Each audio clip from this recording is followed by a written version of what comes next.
and greetings once again. Welcome to a Fulfillment Friday where I have, well, the rare pleasure of a dual guest setup. For starters, for some reason, he voluntarily came back, which leaves me worried about his mental state. We have Red Card. Woo! Hello! And also the #1 Starlight Glimmer fan, leader of the Glimmer Gang. And as we just learned this afternoon, sorely lacking a proper pony sona, Taylor Bowe-Mcardle. Hey, what's up, everybody? Your favorite Starlight Glimmer fan in the house. And thus he is represented by a Rule 63 Starlight Glimmer. Now, Taylor. We wanted to go to 69, but we're going to keep this PG for today. Nice. Exactly. Indeedy indeedy. But, ma foi, to learn a community member of your renown without a pony sona, it's heresy. I mean, It's you know, blasphemy. I tell my therapist this all the time. They still don't believe that I have a pony OC, even though I've been at this for 7 years, going to be going on 8 here in about a month or so. So it's still in the works, but for now, this gender bender Starlight is the best we could do for this edition, and we just roll with it. No, I will not roll with it. Not in this instance. No, I shall create. I shall battle. I was going to do one thing this evening, but we might just delay that for a little bit to give you a baseline persona. So we're going to call this Tib. I'm not going to type out your full name here because you, sir, have a marvelously long name. It comes down from my family, where, you know, if you don't have a long name, you're a nobody. Egaz. Wow. It's true. Well, that makes me wonder if you've ever seen an anime outtake of where two fighters both have obscenely long names, so long that they accidentally bite their tongues trying to converse with one another. Yeah, I heard of someone named Christoph Christofferson Senior the Third. Senior the Third? Those are two different suffixes. Exactly, that's the whole point. Is like, if you have a long name, people are scared of you because you got that kind of long name. That's where it's going to get you into trouble.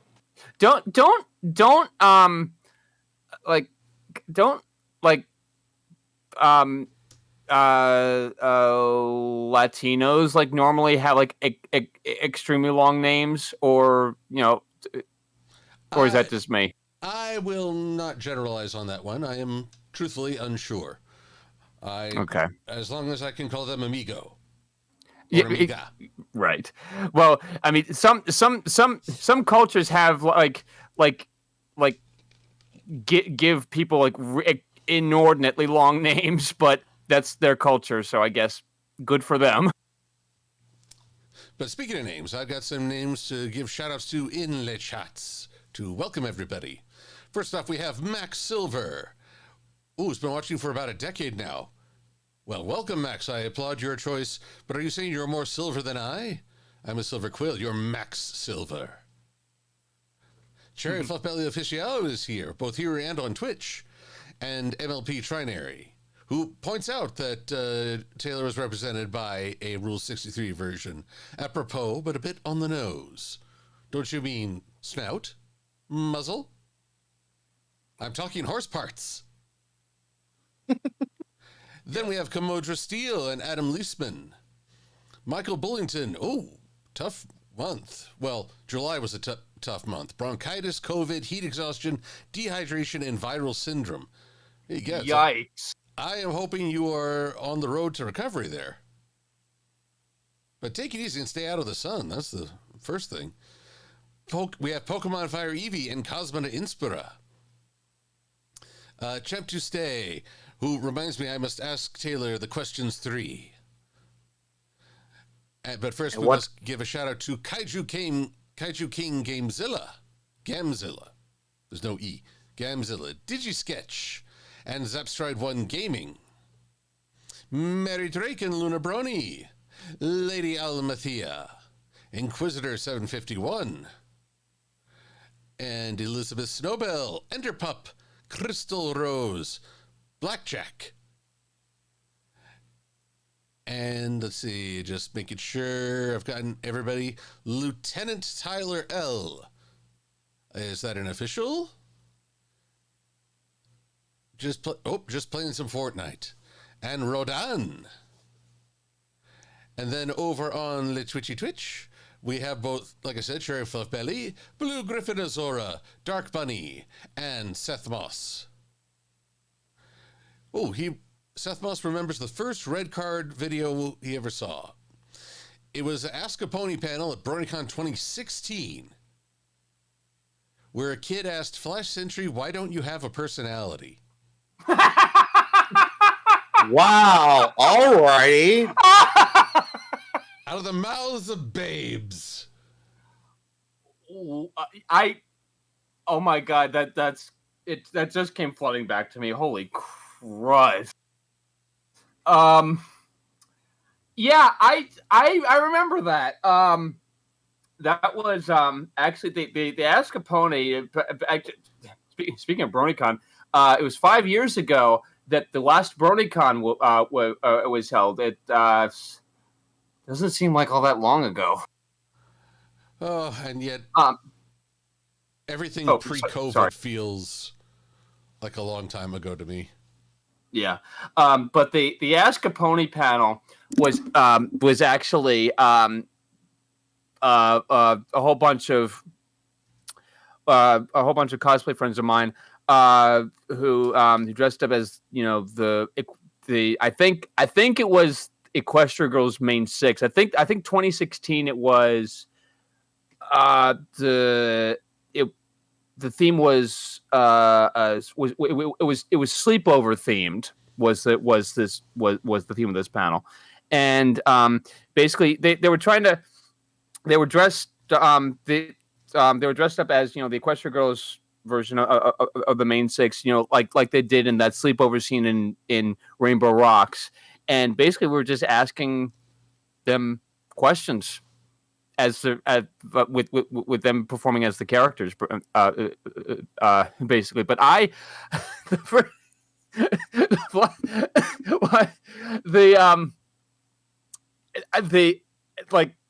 everyone just was howling in laughter when that question was asked.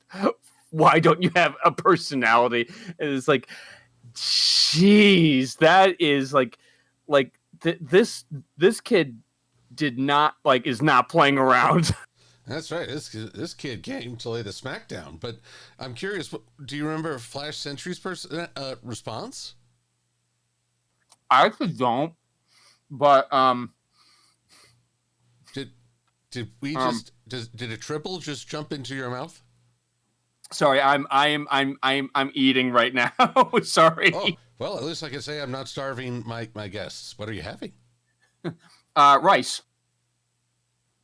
Wow, really going against just rice. It's leftover rice from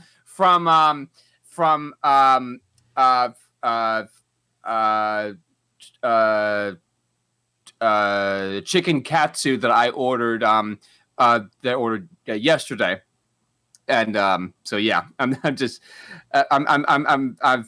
having these leftovers now, so there's not sitting in my fridge for the next week while I'm up in New Hampshire visiting family. Oh, good plan. And who am I to go against the grain? Oh, brother, this guy stinks. It's true. But, so you know what's interesting? Speaking of like the Ask a Pony panel. Back at BabsCon in 2019, I want to say, it was during the Royal Prince panel. And let me tell you something. I've met several different kids who attend these conventions. They are smarter than you think. Because that's really scary, too.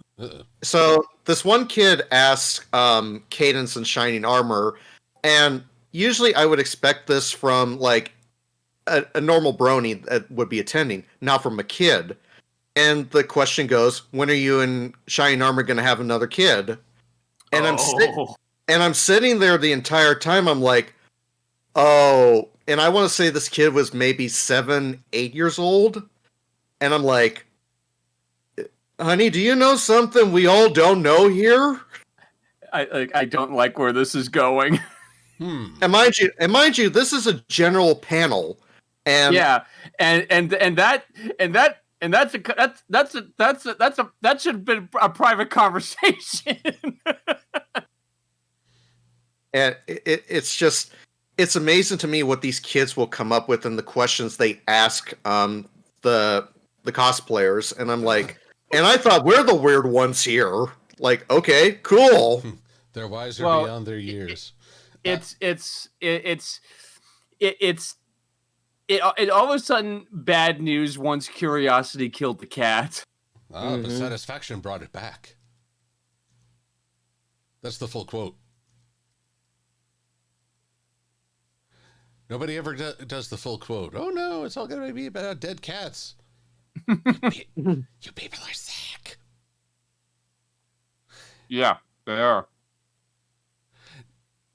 Now, Taylor, if you could have if you could choose your pony tribe, would you go with Earth Pony, Unicorn, or Pegasus? You know, considering Starlight is a unicorn, I would have to say a unicorn. Alrighty, that's fair. Because, sometimes for me, if like I'm strolling through any parts of like Ponyville or like Canterlot, I would want to use my magic to like, pick up something, and I don't have to use my hooves to do it. Hand? Hands, what are these strange hands you speak of? Blasphemy! Where's Lyra? She's actually standing right here on my office desk, actually. Oh, there we go. Wait, it's not that Lyra, is it? Maybe. You all have to guess. Ooh, a little mystery. Oh, God. All right, but we'll come up with some proper hairstyles momentarily. Whoop! No, come back. I need that horn. There we go. So, I know that last week was the opening ceremony of the Paris Olympic Games. We're now a week into the games, and has anyone watching been watching the stream been keeping up with the Olympics at all? Because I know that I have. Yes, as a reminder, Red Card comments on it through his Twitter feed. I've been trying to see as much live stuff as I possibly can, as long as work doesn't get in the way. That's fair. Very fair. Yeah, how do I know the Olympics are going? Oh, that's right. Red Card's tweeting about it. It's all over my feed right now. So it's like, okay, yeah, I know what's going on. If a brony is on Twitter, does that make it a horse feed?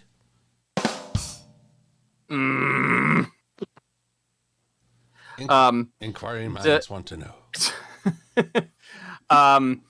I've been watching. I've been keeping up with a lot of the gymnastics. The U.S. women's team won Olympic gold on Tuesday, and Simone Biles won gold in the individual all around yesterday. Sunili won the bronze. Very nice. Although, can you help me understand a meme that's been going around? What's that? Some fellow at a shooting range holding a one-armed pistol. What was that? That's a.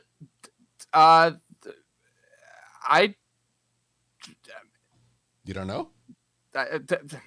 shooting has been on the Olympic program for as long as I can remember. So, I don't understand what all the hubbub is about. I'm not sure myself, but I wanted to hazard a guess. I don't know. It's amazing to me, out of all the teams for shooting, that the U.S. is currently down. Dang it! I find that a little offensive now, because it's how are we doing this? You had to go there. You couldn't resist, could you? Listen, Red, you left the door open for me, and I just went and took it. You just couldn't resist, could you? Listen, when the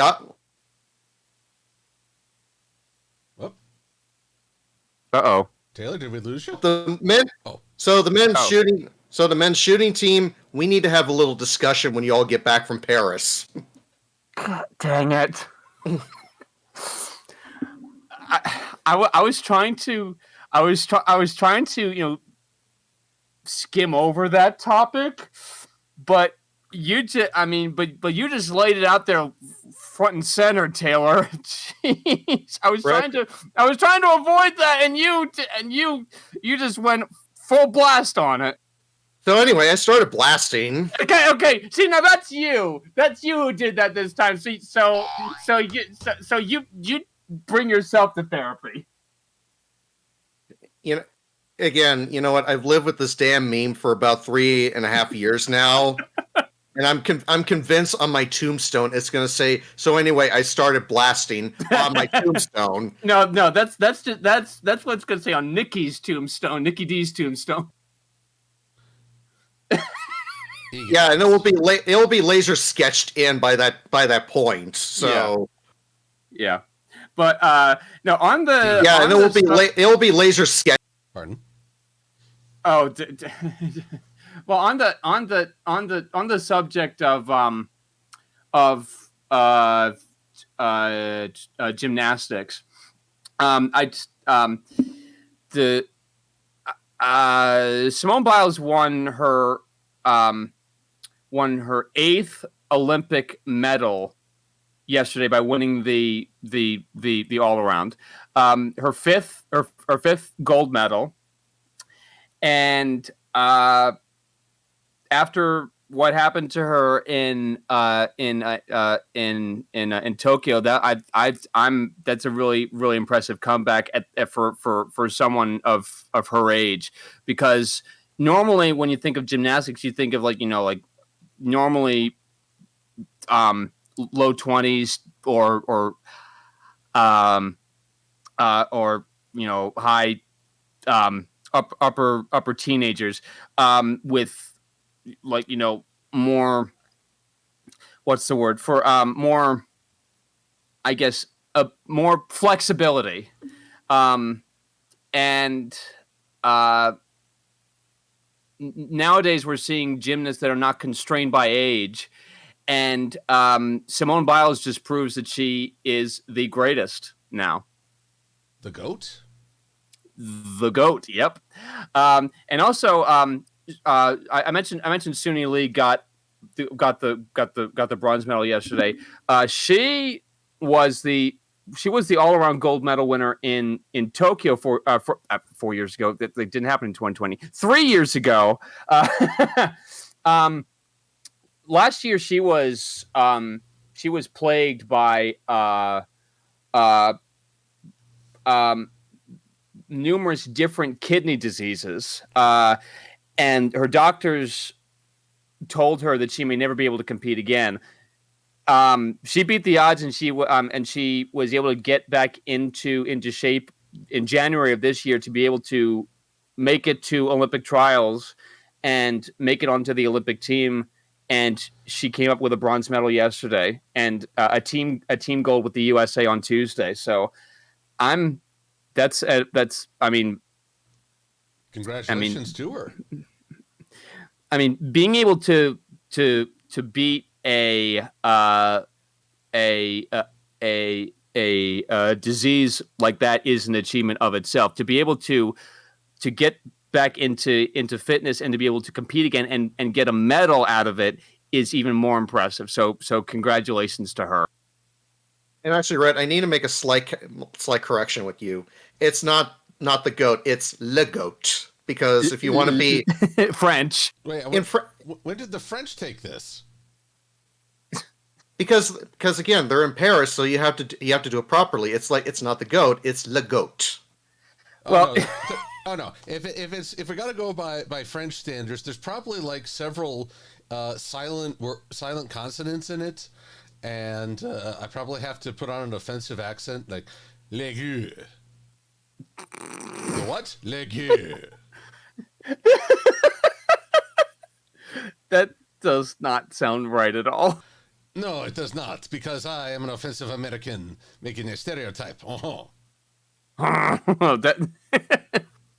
No, but like I mean, it's not surprising that Simone ended up with the gold, but it wasn't as easy as she normally makes it out to be, because after the second rotation, she was third instead of first. She led after the first rotation, and she was able to. And she, the thing about gymnastics is that, you know, you're given something like, even before the routine begins, you're given what is called a start value, which is a degree of difficulty for a routine, and so. And so you add that to a score of execution, which is out of a 10.0, and you get the and then you include any sort of deductions, and you get the final score for that for that specific routine. Simone Biles has very difficult routines, and that's what gave her an advantage going into those last two routines. Well, good on her. I can't say I fully follow that, but then I mean, you will have had to follow Olympic gymnastics for quite a while to understand the score. I don't even fully understand the scoring system, but a panel of judges are like give a score, give an execution score, add the difficulty score, and you get, like, let's say you have a difficulty of like 6.0, and then you have an execution of like 8.5, and your final score would be 14.5, if my math is correct. And gymnastics score is measured down to the thousandth of a point. Ooh, harsh. So it is. So you'll sometimes see competitions come down to the thousandth of a point sometimes. But in the case of Simone, you will sometimes win. You'll sometimes see her win by like almost 3 points in the team final. I'm going to wrap this up very shortly, but in the team final, for Team USA actually won by nearly 6 points. Well, there we go. Now remember, if the U.S. wins, it's not rigged. It's just hard to understand. Yeah, let's not go there. If we don't win, well, then we have to start the investigation. Well, if we okay, here's how I put it. If we don't win, then that means that mistakes were made, or our athletes didn't give 110%. That's really the only ones I can go with. I cannot, for the life of me, like use the rigged card, because that's just not fair. That's the easiest excuse when it comes to sports. So, Red, what you're saying is, if you pull the rigged card, would that mean you're throwing a fit or something? Stop. Okay, I knew someone was going to do that.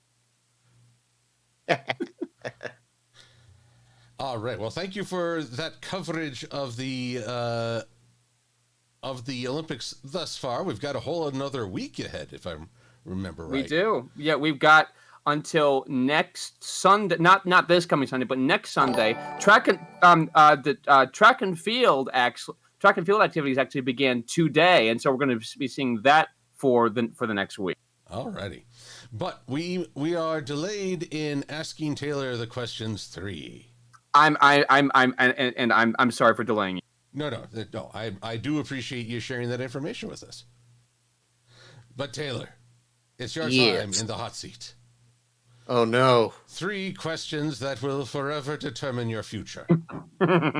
Like the SATs. Oh, I hated the SAT. Join the club. We have shirts. I remember I took the SATs when I was in high school, and I remember studying night after night, like, trying to get this right. So I didn't pass on my first time on the SATs, but I managed to pass the second time by a mere 2 points. So good on me, I guess. Yeah. Hey, you did it. That's what counts. But exactly. Right. First off, have you ever beheld Thomas the Tank Engine and Friends? Repeat that question? Have you ever watched Thomas the Tank Engine and Friends? He asked me this same question last week. So children. Let me tell you a story here. I watched Thomas the Tank Engine very religiously when I was growing up. And, you know, my parents would always buy me the VHS cassette tapes of the Thomas and Story series. And so throughout that time, so not only were they getting me the VHS cassettes, but they were also getting me like what were called like the clickety-clack tracks. That were like the wooden trains that you would play on, like on little play mats and like other things. And so I had those. Oh, you did. So thank God I was not like the only one here. Thank God. Oh, no. Far from. But yeah, so I grew up very religiously on the series when I was growing up, and literally, if it wasn't that, it was also like Theodore Tugboat and what was another show? No, I think those were the 2 mostly growing up with.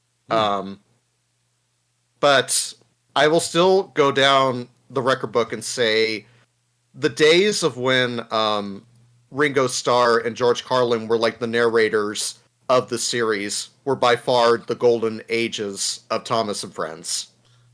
Because they took the narrations to a T. Baldwin did okay, but then it just kind of like, not to pardon the pun here, but that's when, after Baldwin left, that's when the train came off the rails a bit. Pardon the pun, he says. I'll have you know we will celebrate the pun. Yes. Celebrate him. Him and his pun. Laugh. That's right, you darn laugh. Oh, Voice of Reason is in the chat and is shuddering at the mention of this JJ. If we had just one more J, I think we would have set the Spider-Man fans.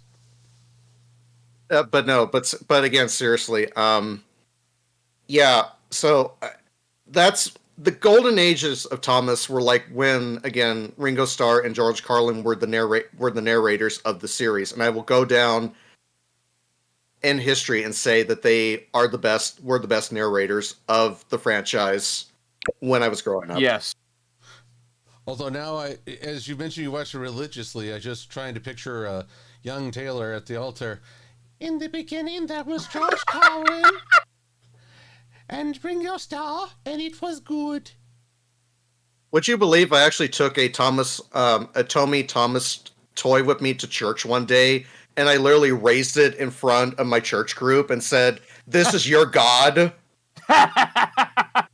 Wow. It's true. Little Taylor said, Thomas the Tank Engine was your god. At that point, I have to. Did lightning strike anyone? Maybe the toy manufacturer. Oh well. Also, some more welcomes to folks in the chat because I see Aqua loves art. And let's see here. Master Code Ace Analyst is in the chat with Zap Striding Gaming and Master Turtle and Voice of Reason. But wow, I am learning so much about you this evening. It's magnificent. All right, before No, it's just like, this is what happens when people pull me on streams. It's like, I can tell you all my life story within 2 hours, and it's great. There we go. But before we go that way, what color would you like your pony Sona to be? So I'm leaning towards a pink or lilac style. Not sure if that makes any sense, but well, I can sense a certain approach, maybe a certain glam shade. Maybe. Actually, that reminds me, I should probably pull up a glam shimmy sham. Boom. All right, question the second. Have you ever beheld the tome Agents of Smile? I'm not even sure how to answer that question. Oh.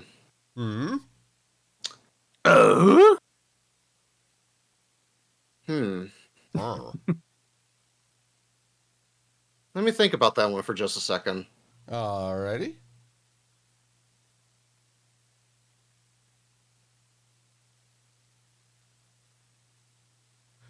Now, as you do so, I'm going to test something real quick. We are going to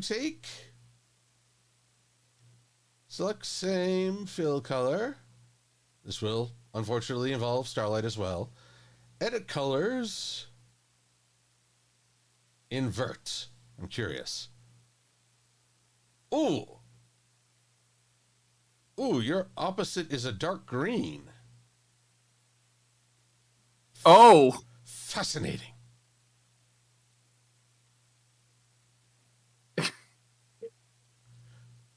I'm very envious of green. Actually, well, if you'll permit me with the idea I'm having, let's just hold that for a little bit. I can swap it back very easily. Very easily. So pray tell, what was that question again? Have you ever read the story Agents of Smile? To answer that poignant question, actually, no, I have not. Yes. I've heard about it, though, but I've never gotten around to reading it. Alrighty. Well, fair enough. And then the question the third, and this one is for all the marbles, the keeper, and your solidarity online. Oh, boy. Taylor Bowe-Mcardle. Do you know how to get on the internet? Yes, I do. Okay, good. Otherwise, it's very simple. It's very simple. You just turn on a power button, and you're off and rolling. Oh, you think that, but then all of a sudden you've got the dial up, and oh wait, that's an old man's problem. Meh. I brought that up last week. The dial up and growing up with dial up in like the late 90s, early aughts. You know, for all you kids out there, we used to have something called AOL.com, and those were the fine days of the internet. Let me tell you all that. We called it AOL. AOL. Oh, hell no. All right. Now, eye color. What color are your eyes? My color eyes are brown, actually. Well, we'll start with that. We can refine as needed. It's always a little harder to get brown on this. Let's see if we take away some of the green. Nope, that makes more violet. Whoop. Doop. There we go. That's more a brownish.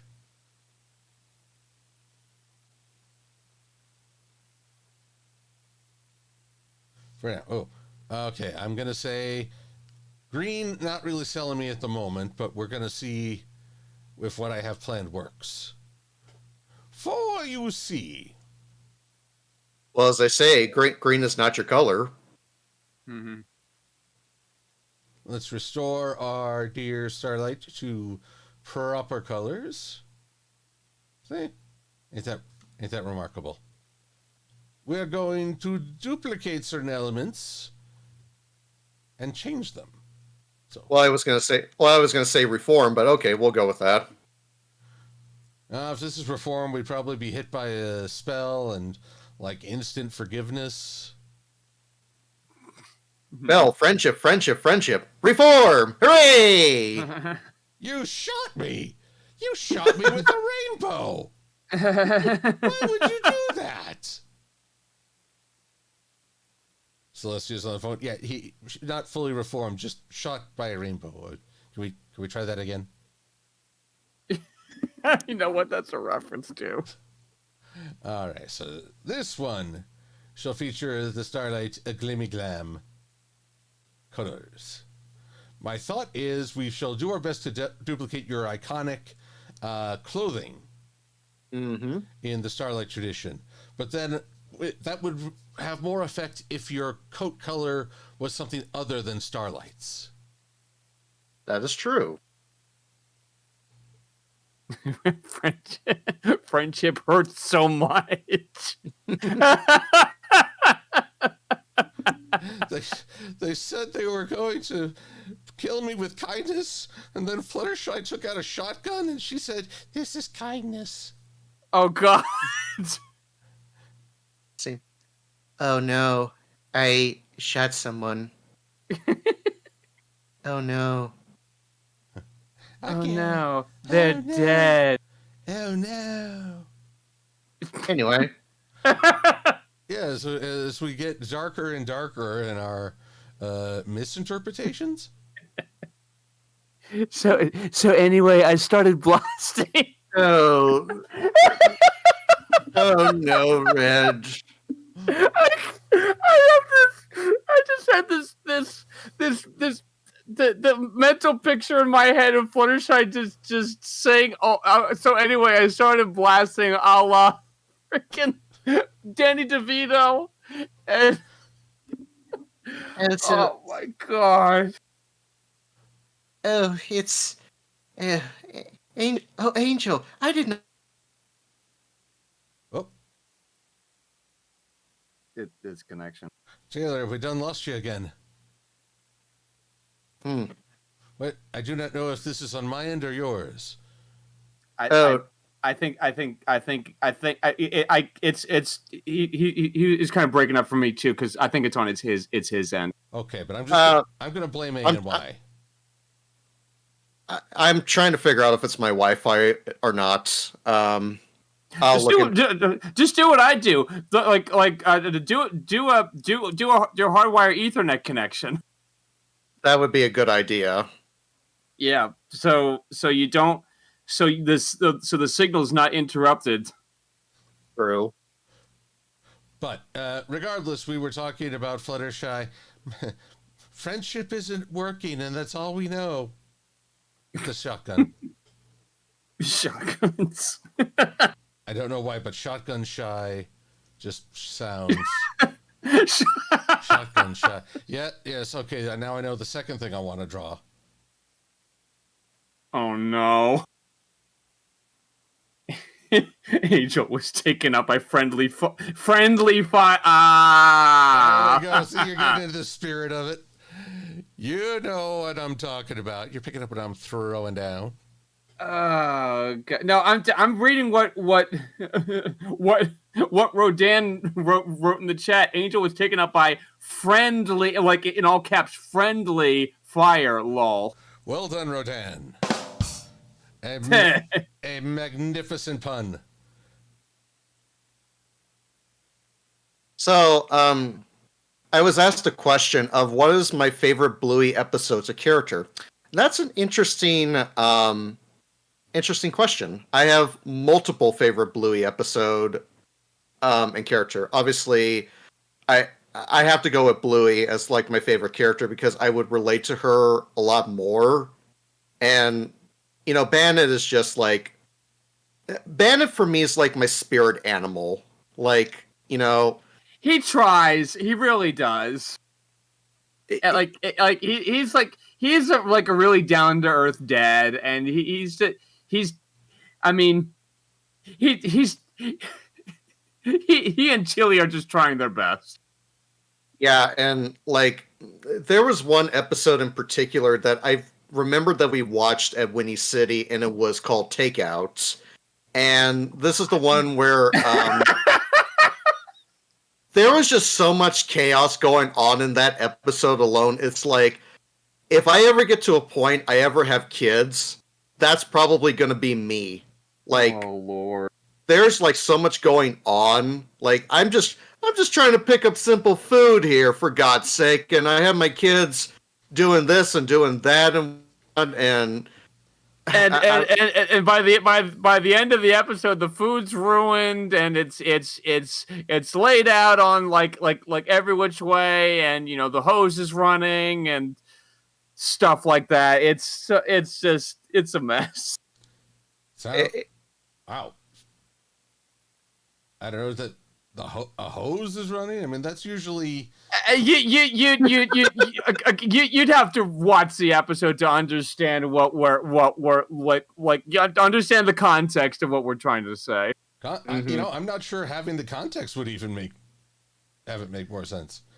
Okay. Let me explain. No, it's too long. Let me summarize. At the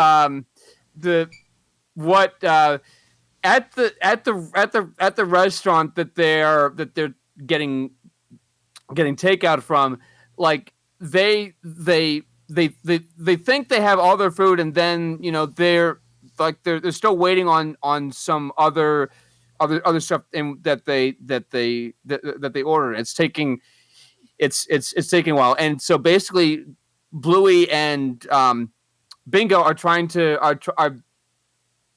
whatever to try to keep themselves entertained. And there's a spigot that's attached to that's mounted to the building where the restaurant is.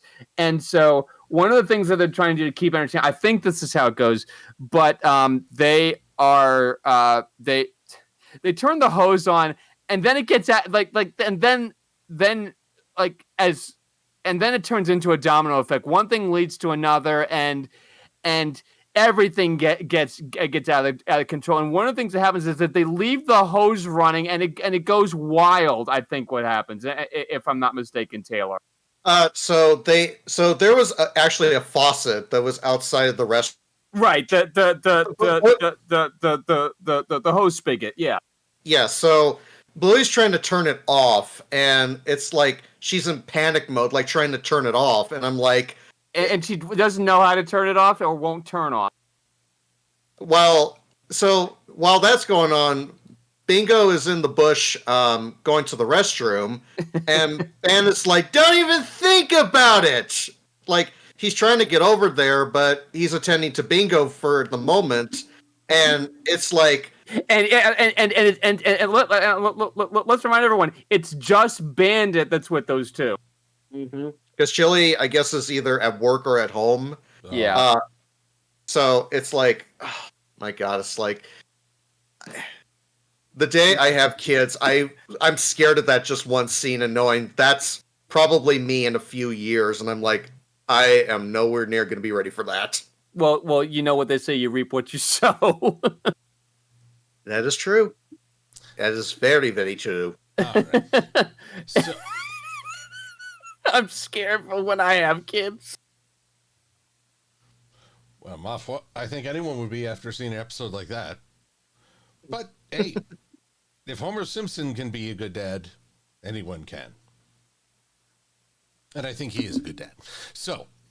Yeah.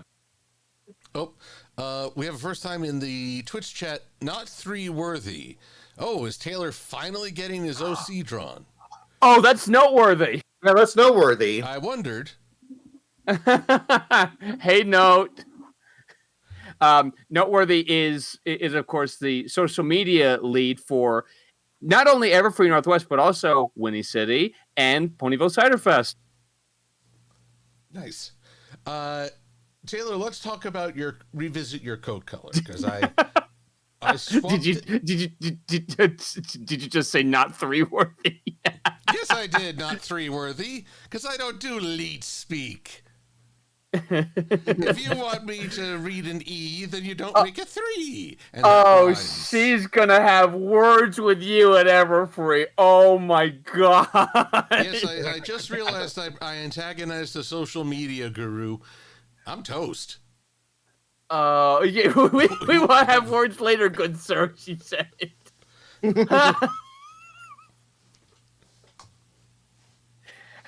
Anyway, go ahead, Silver. I don't know. I'm paralyzed with fear now. Oh no! But Taylor, we need to talk. So we've got the Starlight colors, and I will continue with that shortly. But let's talk coat color once again. Okay. Is there a different coat color you'd like to try? Huh. Meh. Mm-hmm. No, I think the lilac is actually. I think what you have right now is actually pretty good. Even the green? No, the green is not settling well with me. Yeah. I was about to say, like, green's not your color, Taylor. Indeed. Hey, that's a pony episode. Hey. That was not on purpose, actually. Oh wow, that looks really poisonous. Ugh. Let's see here. Well, I never, as Rarity would say, or no, not. I'm sorry, not Rarity. It was the freak. I'm thinking of the episode where Trixie first what's it called? Ghostbusters.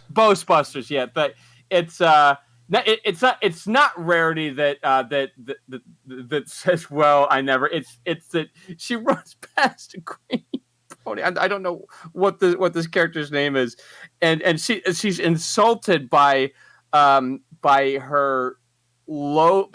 loathing of the color green.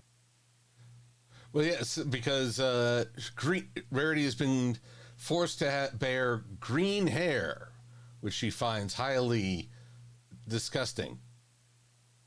Yeah. Oh, also, just a little correction. I actually made a mistake regarding Noteworthy. Noteworthy is actually the charity lead for Everfree going forward.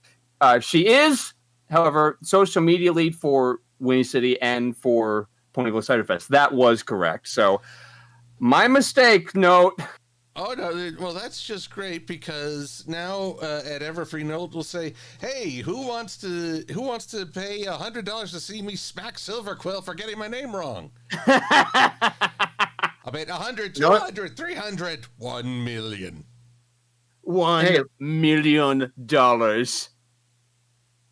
I mean, we know this fandom well enough; it can happen.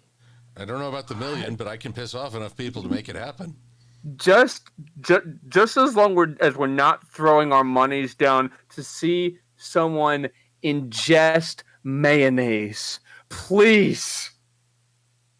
Wasn't that Keyframe who did that? Yes, that's exactly who it was. All right.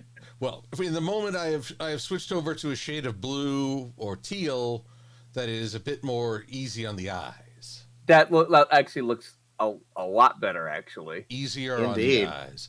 But now I need some help from the MLP Vector Club, because I need lots of Starlights. I need pictures of Starlight. Get them now. So we are going to download as many varieties of Starlight a lot as are possible without without extra clothing or whatnot. Wait, so is Starlight just going to be the cutie mark? Oh, I'm going to use the pinkish purple as a clipping mask to have an array of starlights, much as Taylor's iconic outfit. Oh, okay. I like where you're going with this, Silver. But I cannot possibly draw all of those starlights. No, and no one would ask you to do that. I mean, that's a lot of work.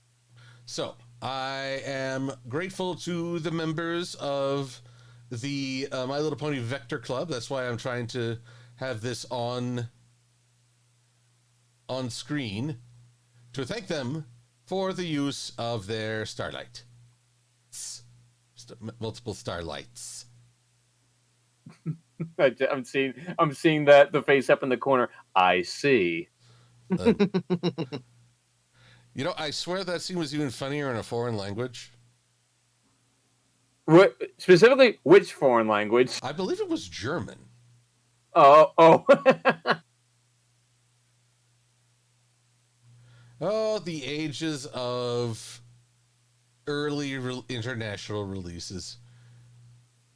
Yeah, and not like where everyone had to watch like either YouTube recordings or like the live streams of like the Discovery Family telecast in English, even though like those watching English may not be their first language or may not be be a language that they speak at all.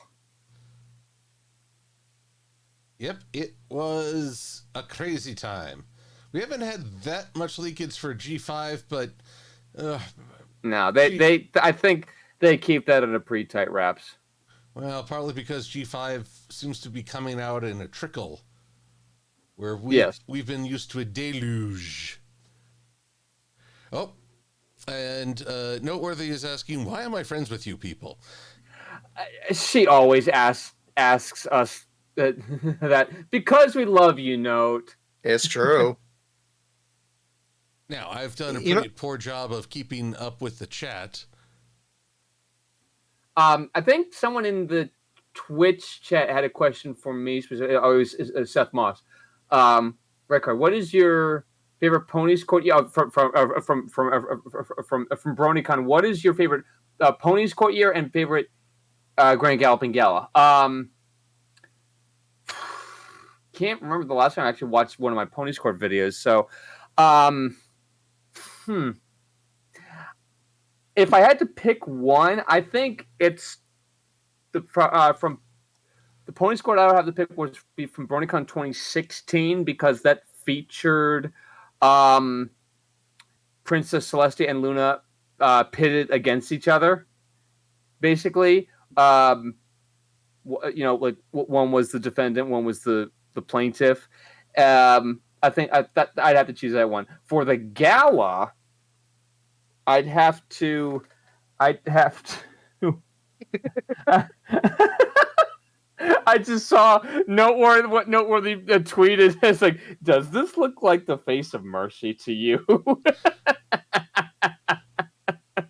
Now I got to hop over to Twitter so we can share. Oh, this.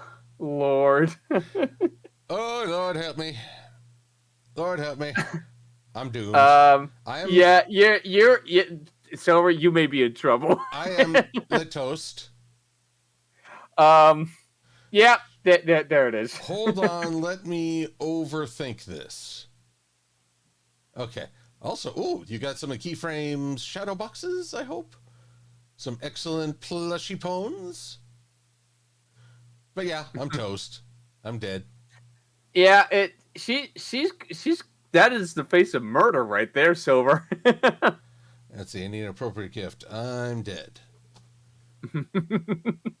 So no, but to answer the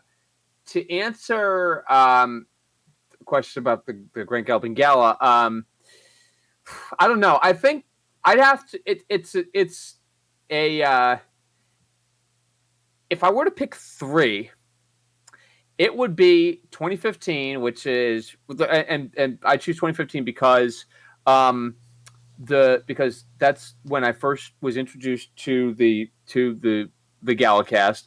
They sang that was the gala actually happened on my 21st birthday that night. Ooh. So, and I told one of the cast members I was invited up on stage for everyone to sing happy birthday to me. And I also I got to thank I have to thank one Sarah Selke who performed as Pinkie Pie for that for all the Grand Galloping Galas except 2013. She I think it was her idea. I think the idea initially came from her to bring me up on stage, because her being like cosplaying as Pinkie Pie, and Pinkie Pie being the party planner. It makes sense. The second one I would choose is probably 2018 because the theme for that gala was the magic of the movies or cinema, and I love movies, and that gala was actually the brainchild of one Lady Ava Cosplay, who 2018 was her first year as Grand Galloping Gala director, and she's a huge movie buff, and it references like a whole bunch of movies like Casablanca, Top Gun, Indiana Jones, Star Wars. And one of the scenes that blew my mind was when they referenced Star Wars, and Lady Ava Cosplay and some of the other members of the gal crew are actually in a saber guild in around New York City, and so they put their lightsaber choreography on full display. So and I love that. And actually for my video for that, I actually had to go search for high quality lightsaber sound effects to put into the video, and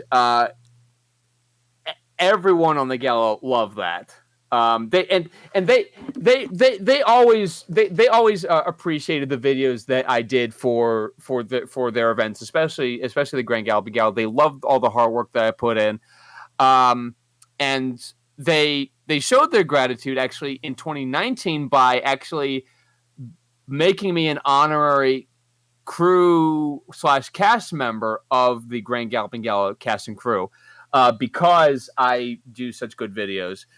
They gave me a Gala cast member T-shirt that lists all that says cast member Grand Galloping Gala, and the and on the back it actually lists the years and their corresponding themes for those years. Oh my God, that's a lot of Starlight. Oh my God. I believe. Hey, Redcard, you can never have enough Starlight. Yes, I think we just. It's not just the amount of Starlight. It's Starlight on top of Starlight on top of Starlight on top of Starlight. It's infinite Starlight Glimmer.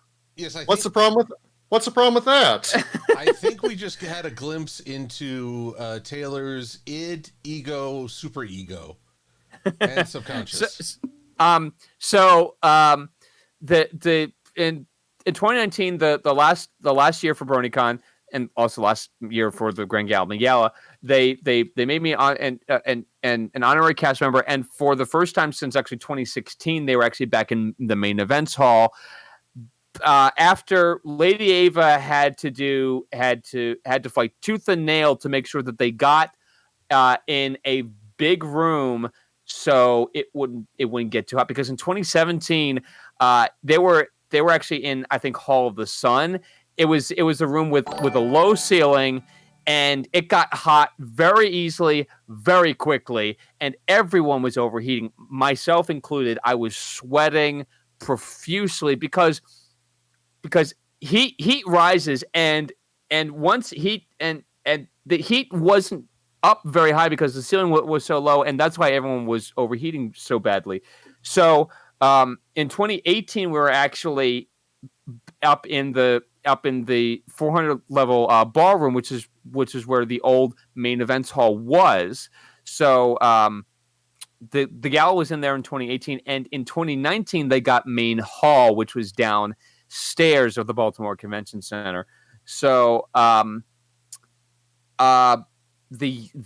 theme for 2019 was this also came out in 2019, Endgame.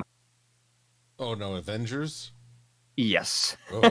Well, one scene, it wasn't all like the theme for the entire gala wasn't all Avengers themed. It was actually different themes for different scenes, but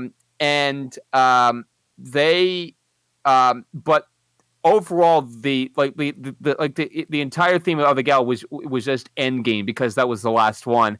And they actually, in one scene, they actually did incorporate a Thanos snap, to bring it all full circle, basically. And so, the previous year was actually Infinity War, and someone actually gave Lady Ava the idea. Lady Ava Cosplay actually wrote the scripts. Not only was she director, she wrote the script for the gala of 2018 and 2019. So after the 2018 gala, someone, I believe, I don't know, I'm not sure if this person worked for BronyCon or was just an attendee. Someone gave her the idea to incorporate a Thanos snap into the script, and then Lady was like, idea, and so she actually saw the same person in 2019, and I think it was either on day zero, on Thursday or Friday. Or sometime before the gala, she had this person read a specific page of the gala script that had the Thanos snap in it, and he got all wide-eyed as the story goes, and it is like this was your brainchild. Alrighty. But yeah, one of the marquee events for me when I was at BronyCon was the Grand Galloping Gala, because it required a lot of material to go through and a lot of material to also work with as well, as to the performances and whatnot. 2018 was actually the most work I had to do for a gala video. Taylor, what kind of experiences have you had at BronyCon? I hope this is a rhetorical question, because this is someone you're talking to that never got the chance to go to a BronyCon while it was in Baltimore. And the face of Starlight, in which I'm seeing right now on the stream, is exactly accurate to how Taylor feels for not being able to go to BronyCon. That's talk about perfect timing. So fun little story. So 2019, I was only able to go to a select few cons because I was still in community college at the time. So traveling to cons was not necessarily like my best move throughout the year. So Everfree Northwest that year was like pretty much going to be my last con of the year, because that's right before community college starts right back up, and I was like dealing with like other personal stuff at the time. So it was like either I do Everfree Northwest or I do BronyCon. Now, at the time, I kind of looked around thinking, oh, could I maybe do BronyCon? Because it was like, money was like never really the problem. It was just more of the timing of it. Time was the problem. Yeah, because literally community college started right back up the Monday after the convention. So that early? Yeah, it's California's college system was really weird back in the day, but it was whatever floats your boat, I guess. But I was like, Wow. oh, that's not going to cut it. Even though I had a few people reach out to me to say that they were willing to offer me room space in their rooms for the con. I was like, no, it's so late in the game here. It's just not going to make sense for me to go out to BronyCon, even though I want to, but I just don't see a scenario where that's going to end up working out. So it was unfortunate, but I did the best I could just to keep up to date with everybody that was attending the convention. And then, yeah, but that's why I got Red Card's vlogs to fall back on. And somehow it was mentioned at some point during the weekend, and I guess I'm like, okay, I guess not everybody did forget about me, so I'll take that as a win. Well, I'm sorry I brought up a painful reminder, but in just a moment, I'd like to hear about some of your best con experiences. But before that, sorry, just real quick, I want to give some thank yous to the Fox's Raven, who said, not to derail the stream, but thank you for creating the work you do. You're one of the many people who inspire me, and that's referring to you. So the Fox's Raven, I greatly appreciate that. Thank you for the support.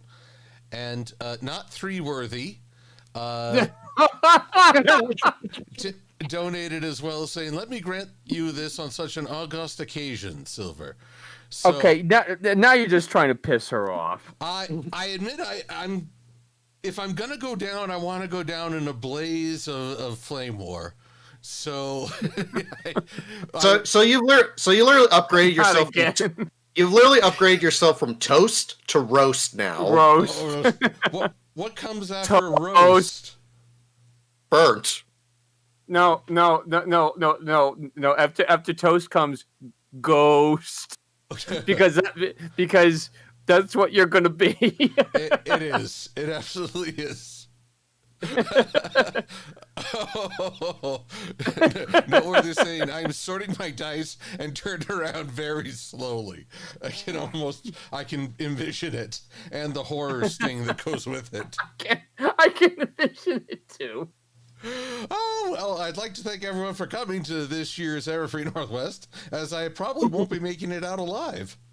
Yeah, like this, thank you for coming to Everfree Northwest. This may be my last one ever because I pissed somebody off. And the entire audience is just like, no. You? Yeah. Noteworthy's listening. You're going to need Keyframe to protect you. I can't, but she has so many obligations. That might have been the point. Oh dear, say Keyframe, don't leave me. I can't be alone. That's when Noteworthy strikes. Look, as long as you roll higher than 10, you're fine on a simple dice. Then you should be fine. There's nothing simple about me, man. Case in point, I'm putting a Glimmer Tushy on a Tushy. How fitting. Look at the tush. Look at the tush. Jeez. Look at the tush. Oh my god.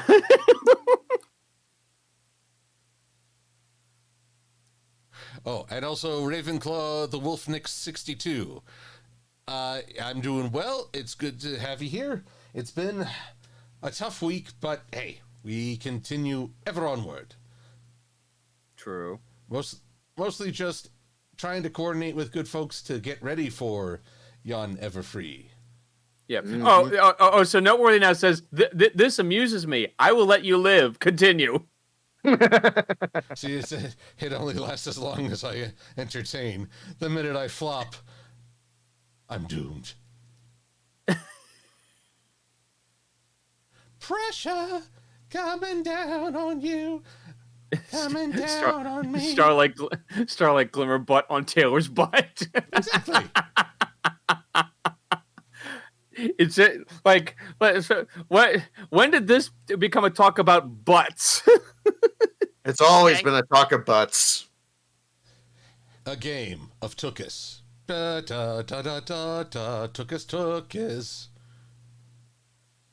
Body pillow, but not that kind. Other kinds. God damn it. You can't have that ever free. No, it's not allowed in the vendor hall now.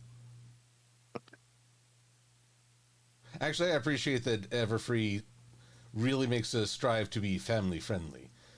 Why they have me on is a whole other question. But, well, as I say, if I keep doing what I've been doing, that won't be an issue in the future. Oddly enough, I even have that same question I ask myself half the time. It's like, why me? Out of all these talented people. Well, you are a talented person. In fact, perhaps now is an appropriate time to discuss. I want to come back to your experiences at conventions, but maybe now is a good time to talk about your journey into the broniness. The broniverse. Bronification. Broninize me, bro. Did we lose Taylor? No, I don't think you have. Okay. You were responding.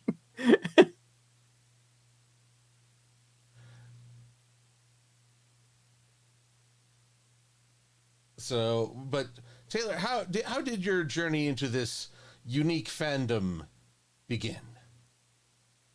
Well, good sir, I remember back in my day, there was a subtle day in 2016. I remember the weather was about 70 degrees outside, and How do you remember that? Redcard, listen, son, I remember a lot back in my day, and I remember sipping mint juleps outside my house just because for the old fashions. So, anywho, September 2016, I was going through a pretty bad stretch in my life.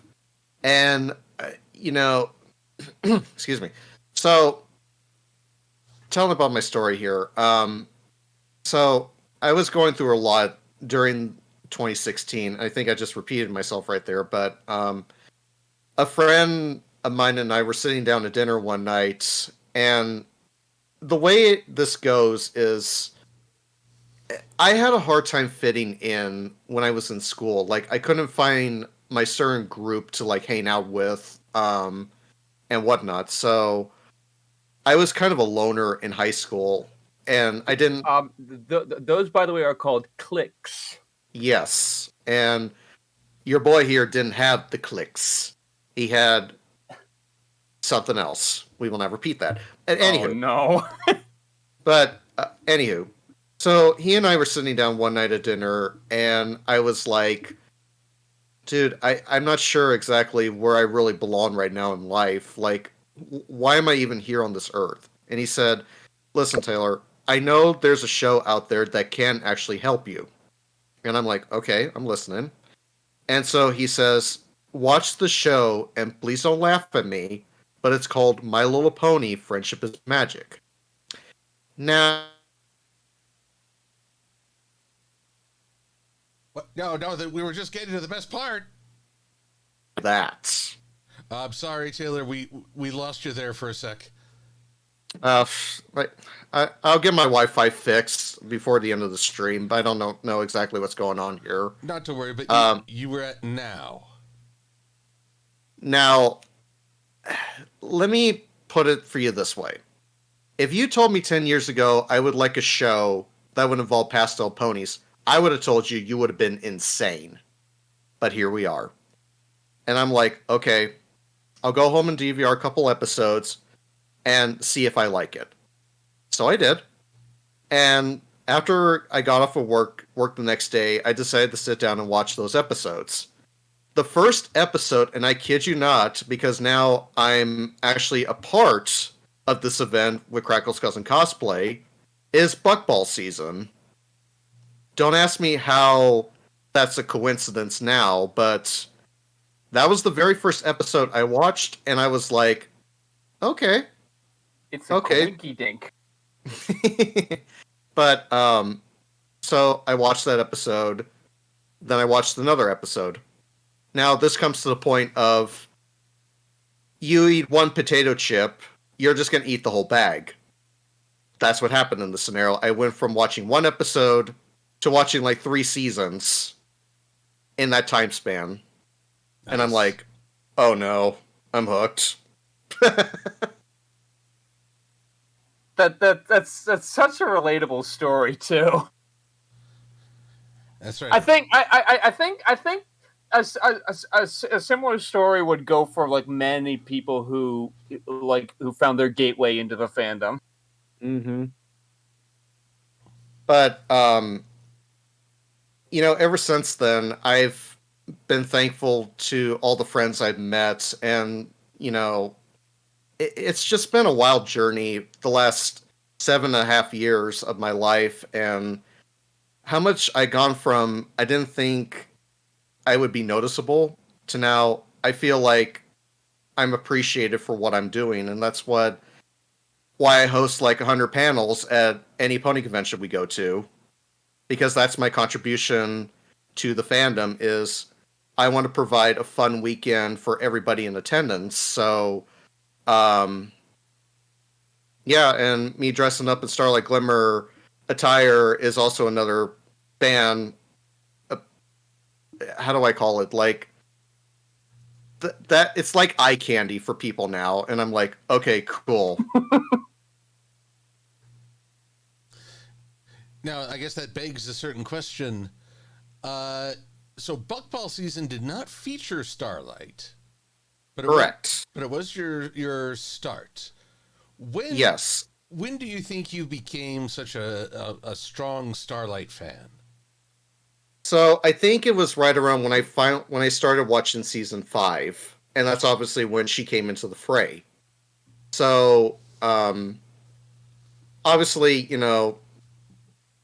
admittedly at the time, she was kind of an interesting villain, but then you got down to like the season finale and you learn more about her backstory. And then it hit me, it's like, oh damn. This about happened to me as well when I was growing up, when I had a friend, had a long-time friend who moved away and I never heard from again. And that's what I found so interesting with Starlight is, Sunburst has this ability of magic and he goes off to magic school and just leaves Starlight in the dust. That's kind of exactly what happened to me with my friend growing up, was that he moved to Colorado and I never heard from him again. So that's what attracted me to her more, was because of her backstory. And I'm not sure if that makes sense for a lot of people out there, but when you have a certain favorite character and they have a certain backstory and like how they got to be where they are, and then you're like, damn, I can relate to this character a lot. So yeah, I mean, that's why I love this character, is because I could relate to her a lot. Well, that's a mighty fine reason to me. It's a perfectly good reason. Like,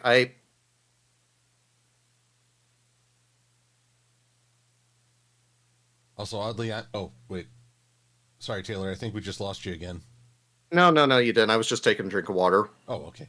I am in Colorado, so if I can track down this person and freak them out, being like, I am a message from your past.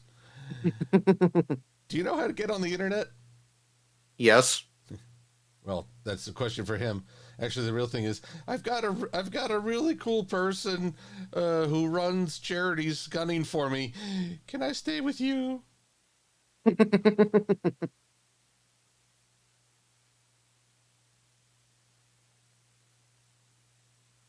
The fox. Red Card will make him an offer he can't refuse. Oh, great. I wake up to find a rubber horse head in my bed. Hey, to be fair, Red Card found a Misty in his bed at HarmonyCon, so it's relatable. And there's photographic evidence of it, too. It's true. Actually, let me see if I can find it here. Uh-oh. But Is that anything worth screaming in terror over? It's like, Misty! Oh, the most precious character. No. G5. It's like the when it's like when you first wake up in the morning and you see an unfamiliar face next to you. Oh, I call that a Tuesday.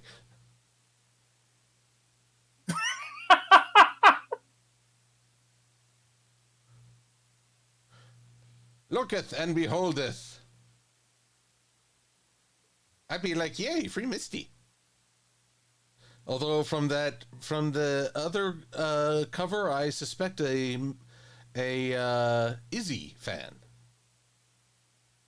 That would be from our friend Iron Captain out there, who brings that G5 blanket with them to every convention they room with us. Yeah, that's her Misty plush. Alrighty. But the look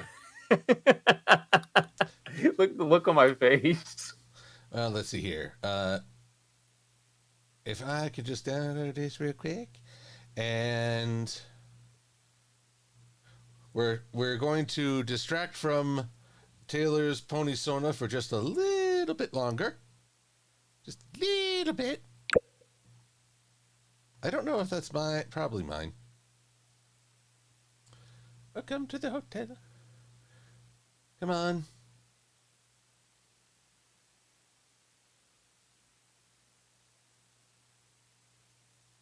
Come on. Woohoo! I always appreciate these high-resolution images.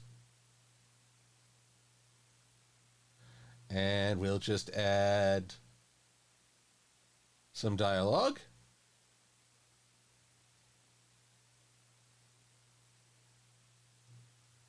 So.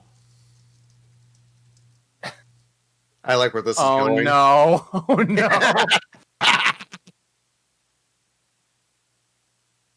I'm scared. As you should be. Yeah, noteworthy. Clicks are garbo and mean to kind people. So Taylor, I think she has a point. I think you're probably better off.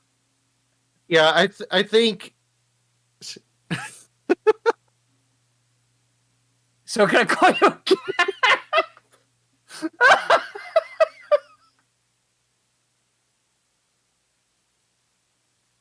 Perfect.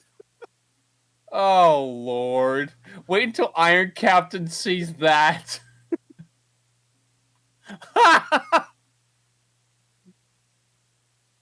Take an image so out of context and just be like, yeah, Jesus cool. Christ. There we go. Yes, I know there's... Yes, Apple Watch, I know there's lightning nearby. There's storms in the area. Stop telling me. Freaking technology. Oh, yeah. You haven't stood. I'm in a movie. That's why I have a hard time trying to say Siri around whenever my phone is like, no, Siri, no, stop. Oh, wait, did it actually come up for you? Yeah, I gotta be careful using her name because, like, every time I say her name for some odd reason, or she picks up on something similar to that effect, like, I won't even say her name. I'll just say something in that fashion, and she'll still pick up on it, and that frightens me. Huh.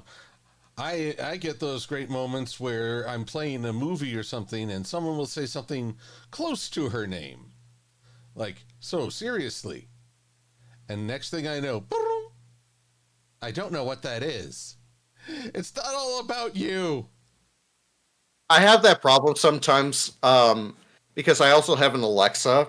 And so whenever on the TV it says, like, Alex or Alexis, something like that, she'll queue up and say, uh-huh.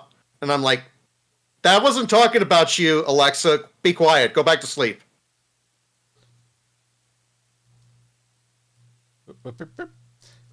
Here, this Starlight is very happy to be near the Tookus. Hello. Damn it.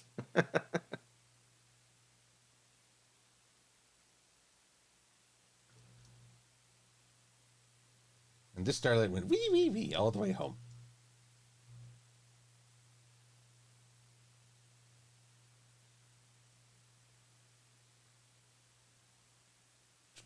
There we go.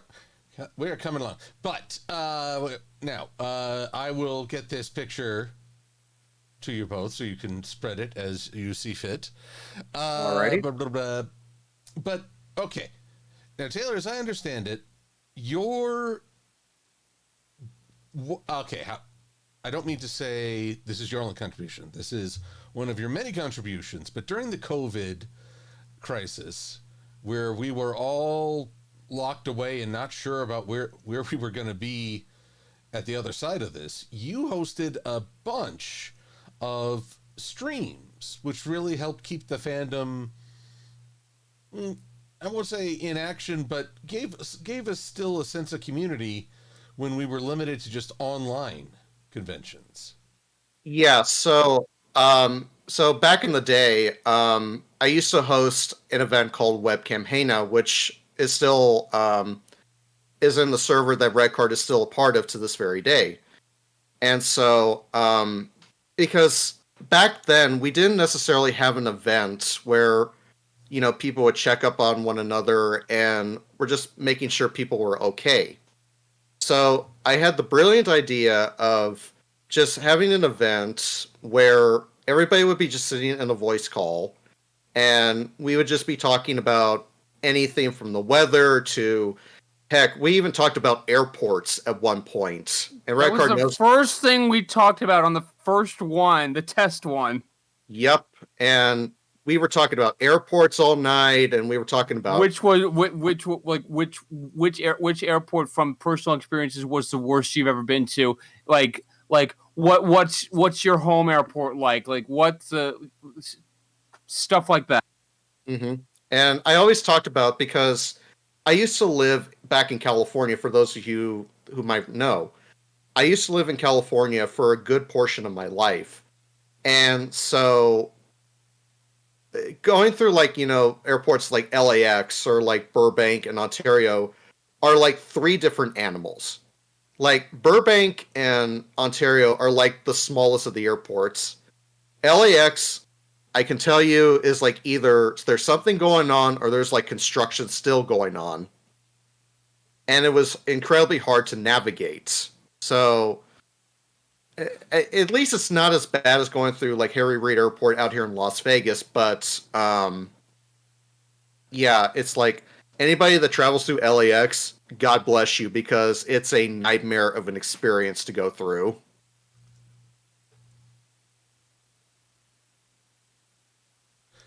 Now, I'm also curious. You two are close compadres on the convention scene. That's what we're told. Yes, we're told. So I'm curious how you two first met. So Rickard. This is quite the story. so Red, do you want to start with the obvious one, or do you want to start with the one that people might not know? Let's actually begin with the Brony fandom version of how we met. Like not how we initially first met, but how we met in the fandom. Okay, so Sicily, 1972. No, we first met each other at Everfree Northwest 2019, basically. I was going to because at that convention, one of the three of the community guests were Sarah Selke, formerly Serendipity Cosplay, Shelbini, and Maddie Muzelle. All three of which were part of the BronyCon Grand Galloping Gala, and so they kind of teamed up, like as their own, like little cosplay group sort of trio. They didn't have an official name. They were just themselves. So they were community guests at Everfree. And I attended their events, and Taylor also attended their events as well. And so, yeah. And Taylor was doing was doing his best to spread the word about those three. The amazing quality of their cosplays are not that other people's cosplay quality is not good. No, it's like it's like any cosplayer's job on their cosplays are good in their own way. But I mean, if anyone remembers these three, like typically you will like when they cosplay as the princesses, you will have seen Shelbini cosplaying as Twilight Sparkle, Sarah as Princess Luna, and Maddie as Princess Cadence. And at some conventions, their friend Mew, who's from Mew cosplay, I think is from Connecticut, I believe, as well as Shield Horse cosplay, who is from the New York City area. Mew would cosplay as Princess Celestia at some conventions, and Shield Horse would cosplay as Shining Armor. Those two, however, were not at Everfree Northwest, though. It was just Maddie, Shelby, and Sarah. And so the quality of their cosplays is unlike anything I have ever seen. There are some cosplayers out there that will really catch your attention with certain cosplays, and those three like really put blood, sweat, and tears towards their work. They went all out, and I mean all out. Mm-hmm. And they not only were they cosplaying as their characters, they were also performing as their characters at some kids only events, because Everfree is a family friendly convention. You'll have it's focused on the families and the young ones, so they'll perform as the characters. They'll be in character at the Foals only events, and they do an amazing job. Mm-hmm. I have to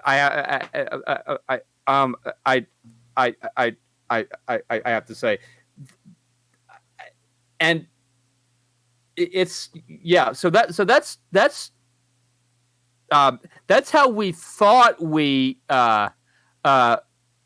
initially met, but this story is it like if anyone's heard this story, like you'll know how the story goes. But for anyone who hasn't heard this story, this is pretty wild. Do you want me to tell it, or do you want to tell it, Taylor?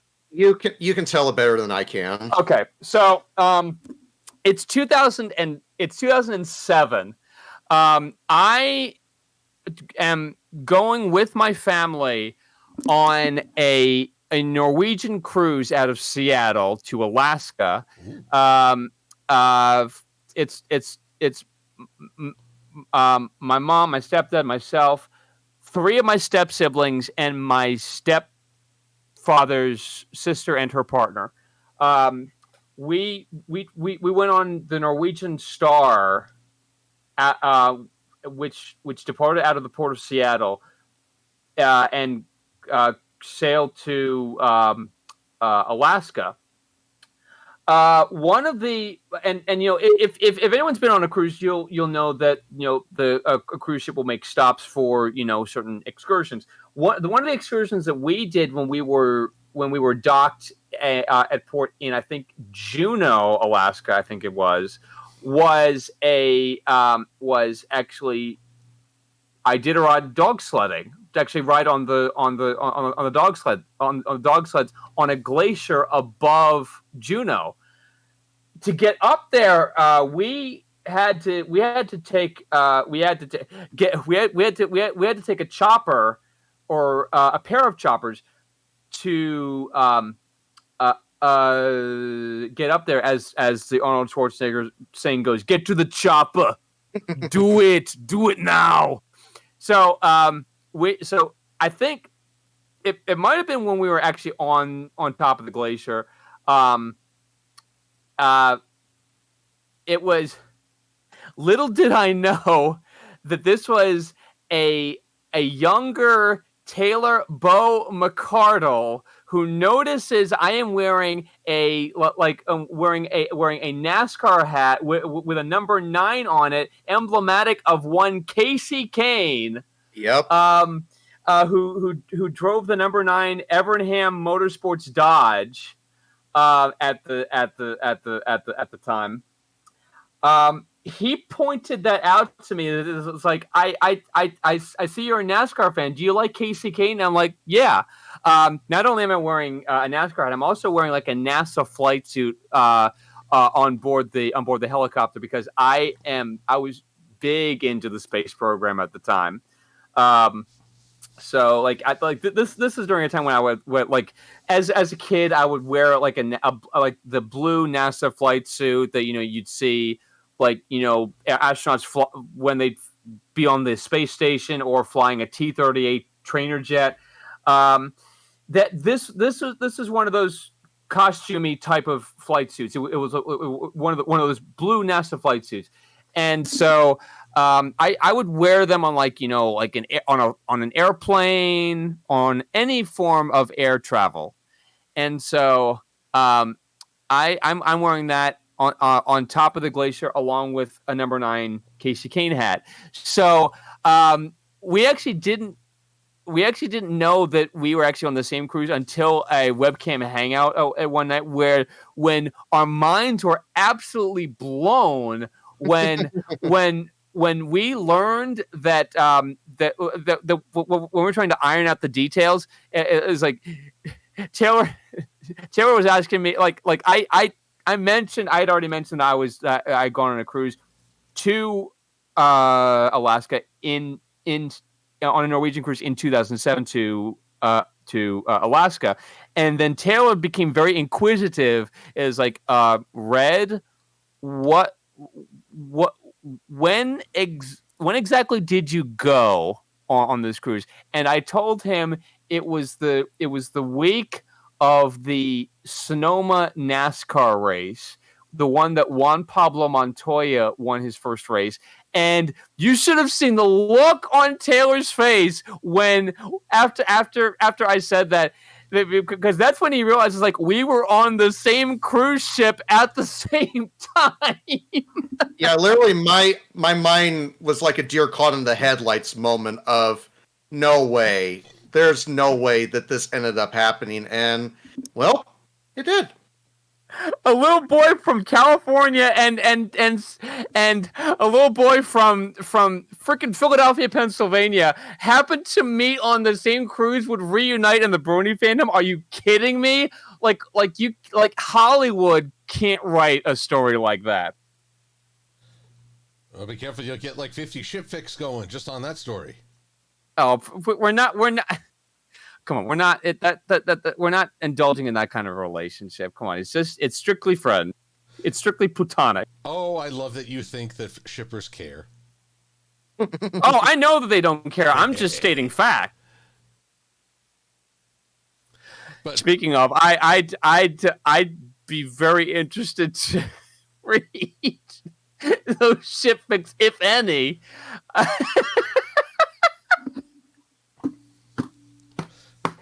I mean, okay, everybody, you've got an assignment. Put together a ship fic. No, don't tell them to do that. Too late. I'm gonna.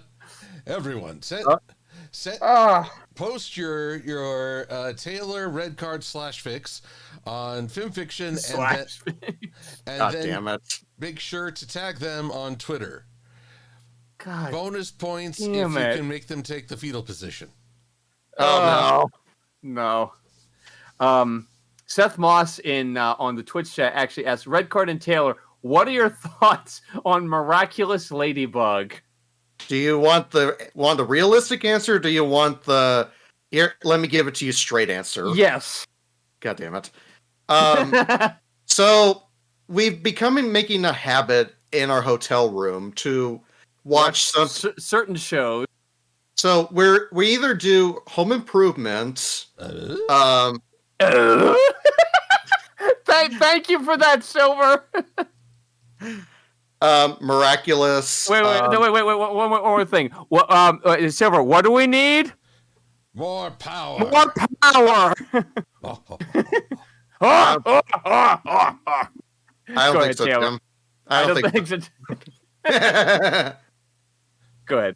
But so we either made it a habit to watch different programming while we're at a convention. Either we're getting up in the morning or we're just relaxing and on at the end of a day, at the end of a con day, or at the very end of a con, we're just relaxing in the hotel room. Be it, the Home Improvement, Miraculous, Winx Club. Yeah, that's one I show actually very frequently.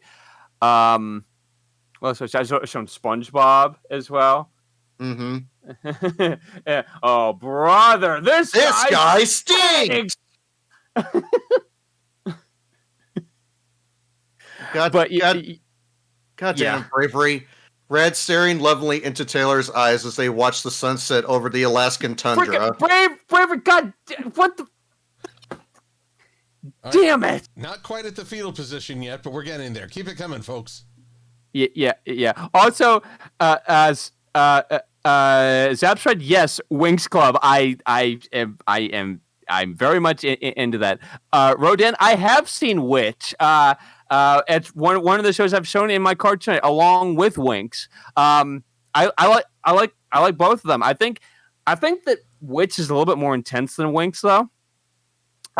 But yeah, I've actually shown that maybe once or twice, actually, in the hotel room, actually, as well. You have, actually. I can confirm that.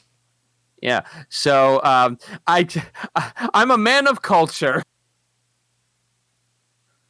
But yeah, and Miraculous just happens to be one of the one of the shows that I've actually shown more recently, specifically a certain episode. A certain episode. Where Cat Noir makes a very cursed, creepy looking face when he and Ladybug are faced with an Akuma that has akumatized their own teacher, and no, it's not their teacher. It's one of the news anchors. I'm sorry. It's when Nadia Shamak who's akumatized. So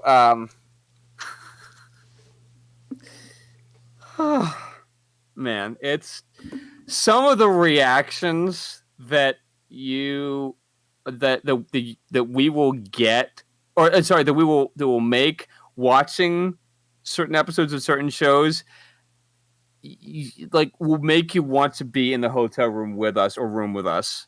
I'm not kidding. Wasn't Bobby C's that we had at HarmonyCon? He was all into the whole Winx thing. He was freaking out that it would go from 3D to 2D, then back to 3D, then 2D, and he's like, "What the heck?" That was season 5. That was season 5 of Winx. When the one of the I don't want to give too many spoilers away, but when they enter the Infinite Ocean, for some reason it turns to CGI. When they're out of the Infinite Ocean, it goes back to 2D. Why? Don't ask. I don't know. Oh God, Trinary. God. These freaking ship. God. You see what you've done, Silver? And do you see how much I'm enjoying it? You don't, because we don't have video cam on. But yeah, I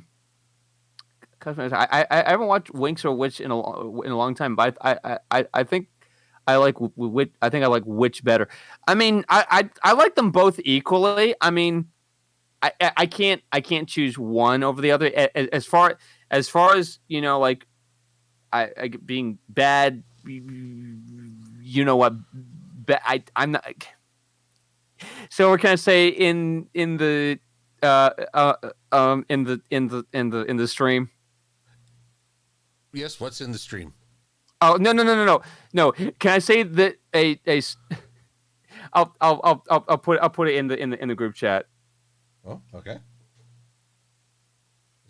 Oh yeah, you can say that. Okay, it's I think that Winx is I consider to be badass. Not not the stereotypical sort of fairy show that that fairies are made out to be, which is very intense, as well as badass. I think Winx has an intensity that's very dialed down, very dialed back. Not to say that there's not intensity, there is, but I don't know. It's really hard to choose between. God damn it! Ship name Take Hard. Freaking hell! Take Heart. Ooh, can you take heart from Take Heart? No. No. Also, is Swordbreaker is wondering why I'm coming in so quiet. I fiddled with my levels to try and avoid peaking. I don't know if I've been really quiet this whole time. I mean, you don't want to peak on a stream. Nope. But I should also mention that a certain someone over on Twitch, the only shipping they approve of are Taylor and Sunset, and Red Card with Silver-Quill. What? Note. Shush, darling. Don't fight it. Let the mood take you. Why am I shipped with you, Silver? Why? Because they play the shipping card. It's an instant win or loss. Ship name Little Red Bowling Hood. What? Ooh, Little Red Bowling Hood? What? Oh, Red Bow, Red Taylor. Oh, my God. It's... Oh, God. Bravery, you're giving her ammunition that you shouldn't be giving. We've gone from the Twilight Zone to the Tay Card Zone. Oh, yes. And it is good. Now, and you activated a trap card, Red. God dang it. I will be right back, gentlemen. I need to run to the restroom really quickly. Okay. All right. Well, as we're coming up to the top of the hour, I'm going to enact some somewhat arbitrary decisions. Okay. Also, sorry. Taylor keeps his hair short, so I don't really know what a main preference would be. Whoa, what did I just do? So I'm just gonna add some Starlight paraphernalia to the look to complete the fanboyness. The fanboy is strong with this one. Yes, excellent. But forgive me, Rickard, you were currently having a conniption. Oh, yeah. What I was not having a conniption about was actually, we were talking about the Grand Galloping Gala earlier from BronyCon. The last gala was actually 5 years ago today, and I'm actually about to tweet the photograph of me with the GalaCast, the last one. Wow, 5 years today. My gosh, all that has changed or evolved since that time. Yes. I'll say BronyCon proved to be rather prophetic in when they decided to call it good. Yeah. I don't know if they had any insight for what was going to happen with the show, but it's interesting that it ended when it did. Almost like they knew. Probably the BronyCon conspiracy. God dang it! But I'm taking us off topic. We were going with our Little Red Boeing Hood. That's right. It's called forced shipping. Forced shipping. The force is strong with these two. Mm-hmm. And we're just about... we're preparing to save. Yes, must save. Save everything. Save the world. Save the world.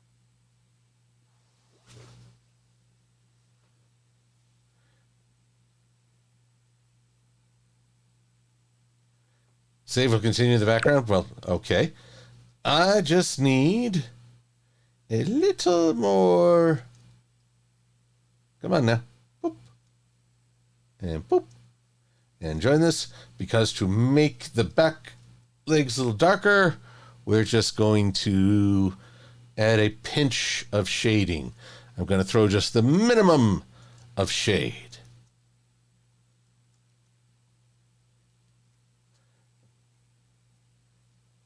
And when Taylor gets back, we can get his opinion. Oh, and I still have to query Taylor about the idea we discussed for Cider Fest last week with the movie reviews. Do you remember? Oh, I'm sorry. I'm going through social media. I'm sorry. Oh, no worries. We lost Taylor. He's like, I'm not coming back for this. I can't deal with the ship fix, man. I can't handle ship fix. Oh, but he is typing. He might be. I'm just taking a guess here, but he might be trying to fix his connection because he's been having a little bit of issues. He's restarting something. So. Okay. So. Lordy, I was close. Very. Lordy, this save is taking. It's all the embedded starlights. They can be overpowering. But in the meantime, let's get a little art piece on this art here. Boop. Boop. I'm going through my Facebook memories, and the not only was BronyCon the last BronyCon 5 years ago, but 11 years ago was actually the first BronyCon that was in Baltimore, my first ever convention. And I'm looking at the photographs right now. Egads. Invalid range, okay. But, the history in this fandom, we may not be on the Trekkie level, but by gosh. And we don't have to be. Nope, but we've made quite some memories. We have. And quite the stir when things started up. Yeah. Zapstride says 11 years ago, they'd only been a brony for 6 months.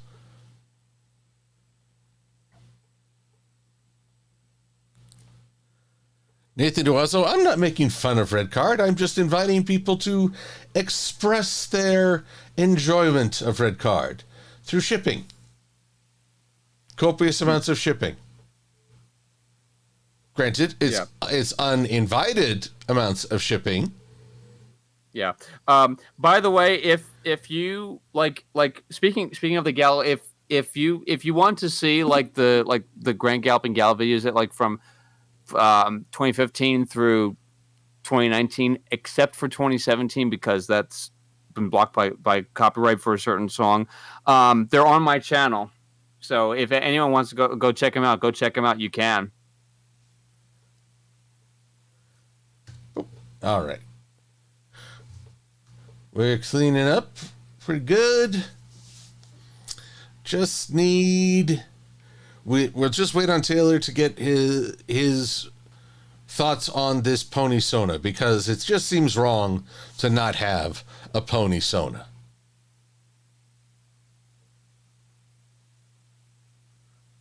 Oh, but I like this. The roast of red, prep for the roast of red card coming soon.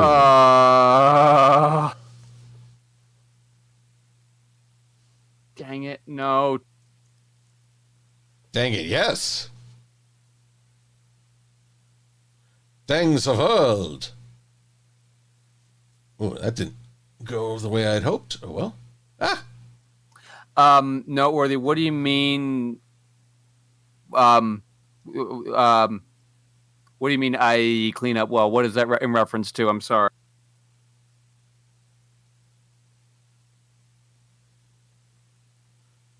There's only one thing missing under the eyes from... Oh, bags under the eyes for because of continual exhaustion? She was referring to the picture that I just tweeted. Oh, okay. I haven't seen... Well, now I got to look that up. See, y'all keep going on... Yes. Y'all keep going on social media, and me, an old fogey, I can't keep up. I can't keep up. Ooh, but yeah, ooh, you dapper. Look at it. Yep. Behold the dapperness.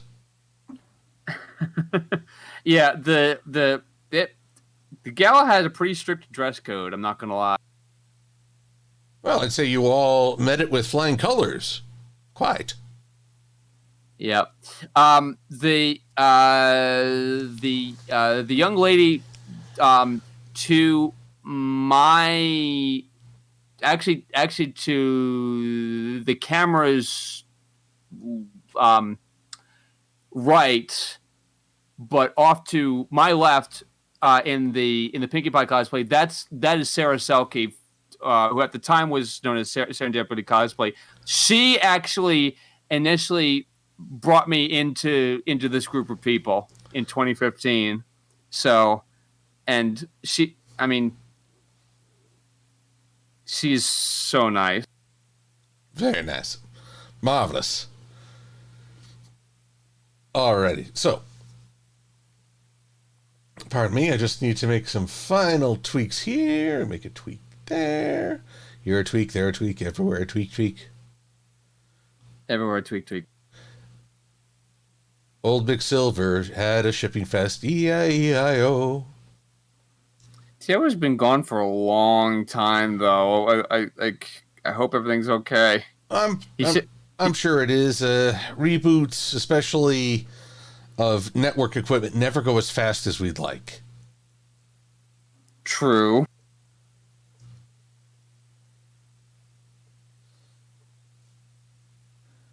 After we finish up here, I have to start loading up my car because I'm out at 4:30 tomorrow morning. Whoa! For a 6 to 8 hour drive up to New Hampshire. Ma foi. To see family. Yes. So if you're driving as for family, can you get like Fast and Furious playing? It's all for family. God dang it. Taylor, do a barrel roll in your car for family.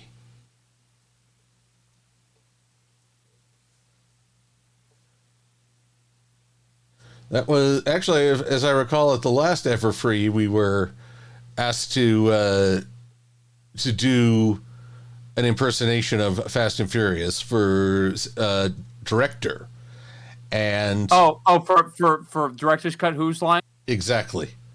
And sure enough, eventually we just stood in a circle going, family, family, family, family. That's all you said. Honestly, I think that's all you need.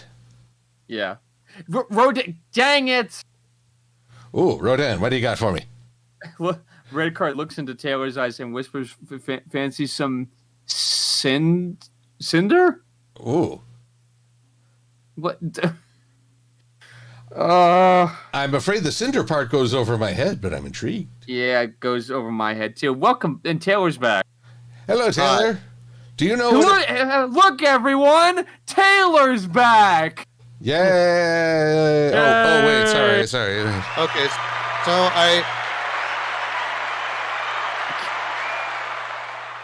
God dang it. So I found out what the problem was. What's the problem? The hamster fell off the wheel. My dog was playing with our Wi-Fi connection, and oh no! Yeah. Is the pupper okay? Yeah, my dog's okay. It's just he was just like fiddling around with it, and I had to, and I guess knocked it off, unplugged it for a second. So, hopefully everything's fine now. Oh, man. Okay. Well, as long as all's well for everybody. No worries. Said, oh, sure, blame it on the dog. Was the dog no? Come on. But come on, this is the era we live in. We've gone from the dog ate my homework to the dog took my anytime minutes. My dog ate my internet. All right. Now, on the advice of Noteworthy, we have added some bags under the eyes for all the energy you expend at a convention, as you do 70 panels. What has my life become at this point?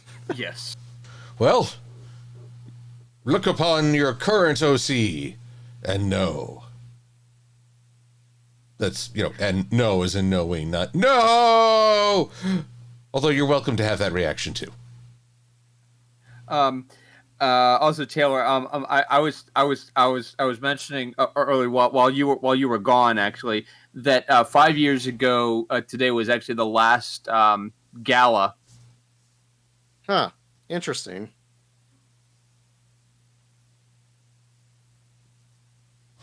Ready.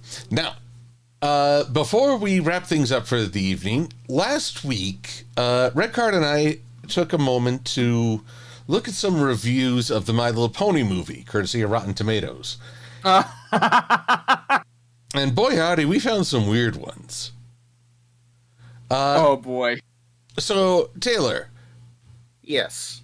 For Cider Fest, because the door has closed on panels for Everfree, but at Cider Fest, would you like to be a part of a panel where I will show you all some reviews and get your reactions? Oh, that could be fun. All right, so that's 2 at least. We were last week we were talking about the Rotten Tomatoes critic reviews. Actually, not just critic reviews, but actually just reviews in general for the My Little Pony movie, the 2017 one, the one that got absolutely slammed by critics. Those are the outsiders that were talking. They don't understand it was made for the fandom, so screw the critics. Screw them. But I would very much enjoy sharing that experience with you and Redcard and, well, hopefully some other folks. I'd be on board with that. Marvelous. Mm-hmm. Yes, we have come to terms. And as just a little extra, this is a little trick I do. What do you think of this pony Sona?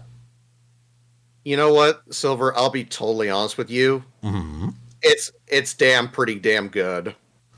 Oh, I'm glad. I love it. Absolutely love it. Marvelous. Yes. So you now have an OC, Taylor. Start playing the Hallelujah music. Hallelujah. Hallelujah. Like it just be like Clark Griswold standing in front of his house. Exactly. Hallelujah. I can't go that high. Brad, I need your voice for Everfree. Don't go that high. God damn it. Nope. That's the wrong hallelujah. Not that. Not that one. Well, you got to work with me here. There we go.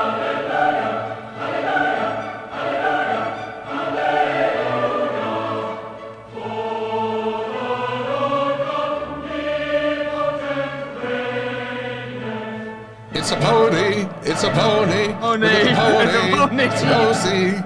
Oh.